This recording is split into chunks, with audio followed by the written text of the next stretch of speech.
shape up, clean, nice shape up to a gentleman such as yourself. You know, you might be on the go, might not have time to get to the barbershop, might not have time to get to the salon for women who wear shortcuts, and it's easy to do it yourself. All it takes is good hand-eye coordination, and today that's what I'm going to be describing to you all. First thing you want to do, you want to make sure you have all your supplies. Number one, you want to make sure you have a good pair of clippers, preferably endless, which looks something like this. Make sure you have good electrical sockets. You don't need no shortages. Might shock yourself. You're walking around here with a burnt spot on your head. People asking you, did you get beat up and stuff like that. Make sure they work. Next thing you want to have, quick, simple, you want to have a soft tone brush. These particular brushes here cost about 99 cents in the beauty supply store. You want to make sure make sure your blades are oiled and sanitized. What I mean by sanitized, you want to make sure you just grab what they call barbicide. It actually helps cool the blades, keep you from being burnt, keep you from being cut, and disinfected. Other clippers being that they was used on other people. You know, you don't want to use stuff behind other people. You know, they don't know what they use their clippers for. So you just want to spray a little dab on there. Take your time. The main thing, remember, all your customers are almost always first. And if you're dealing with yourself, that take a little more time. That take experience. However, you want to make sure your customer is comfortable. You want to make sure you know exactly what they want, what they're trying to, what they're trying to do with itself. It's quick and simple. Next thing is, what you want? Man, just leave my sideburns wide. Don't cut them off. Now you get a customer that talks to you like that, you just gonna do that if you want to. Unless he's tipping good. Next up, after you make sure your blades are sanitized, adjusted, you want to try to make sure that your blades or your teeth are not too far up, too far out. You want to try to make sure they're evenly matched. A lot of times, cutting hair and shaping up is pretty much like drawing. How many people in here are artistic? Okay, then pretty much you know how to cut hair.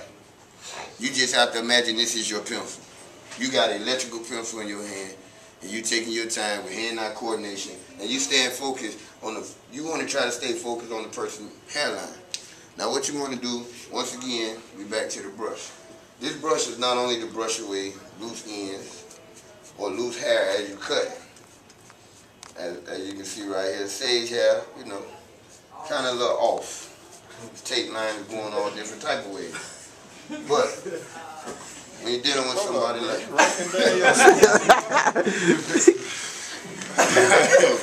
however, you want to stay outside of the original tape line.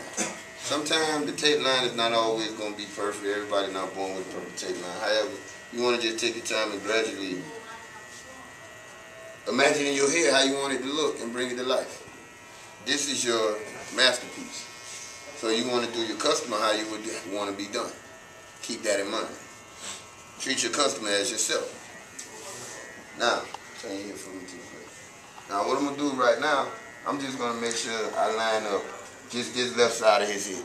You want to try to work from one side to the other. It's easier to even off the tape line that way. You don't want to try to be everywhere. It's never going to be right. You're going to be looking like JJ. Now, for the most part, I'm going to start here with his sideburns.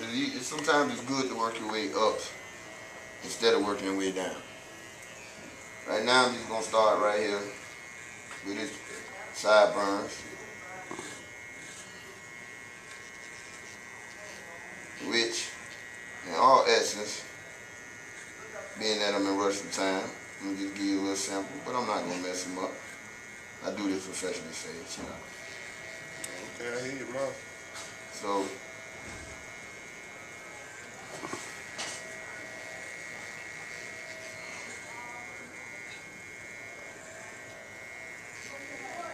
and as you can see, my blades are pretty sharp.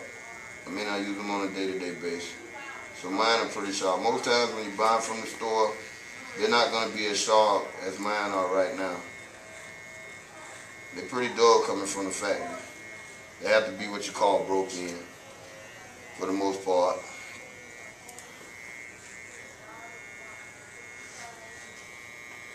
And once again, like I said, for those who are artistic or used to drawing things or using their hands, shaping up or cutting hair is pretty much like drawing.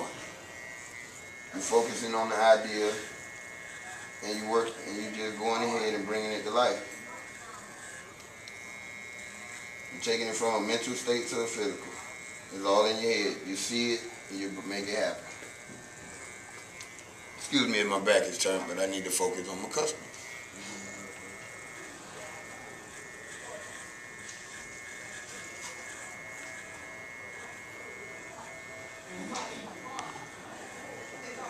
And as I said, for the most part, they go those loose hairs that I told you about. This is when your soft tone brush come in.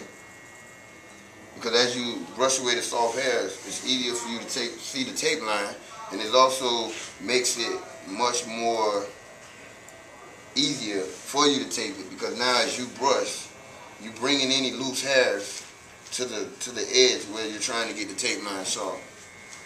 And you just want to go back over it. Now you're getting all the loose ends. It's pretty much a smooth surface.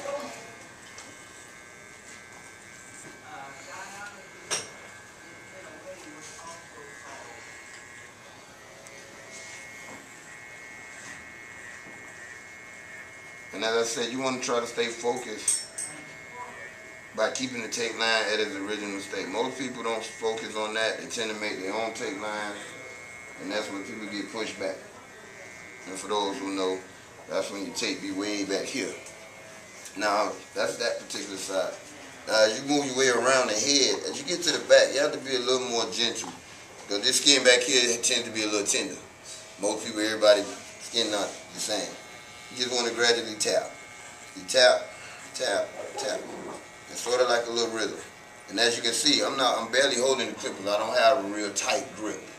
I'm loose. I'm very loose with it. Very flamboyant with it. You just gradually just work your way around. It's not a hard process once you get used to it. I mean, I've been doing it for years. So my credibility is pretty much, you know, my word is good enough. As you get behind this ear area, you want to try to tilt your clippers. You don't want to use the whole flat face of the clippers. You want to use these corners. That's why they call T-lines. These corners have purposes. So you just want to tilt it. Use the corners, which most times are the sharpest part of the blade. And if you can see from here, as I tilt the clipper, it makes it easier for me to get around these curves and hard to reach places.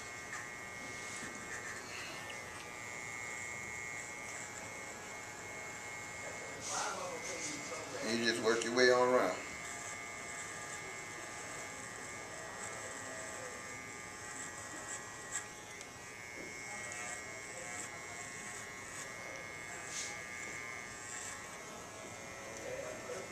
And for the most part, that's how you would eventually get yourself a tape on the go.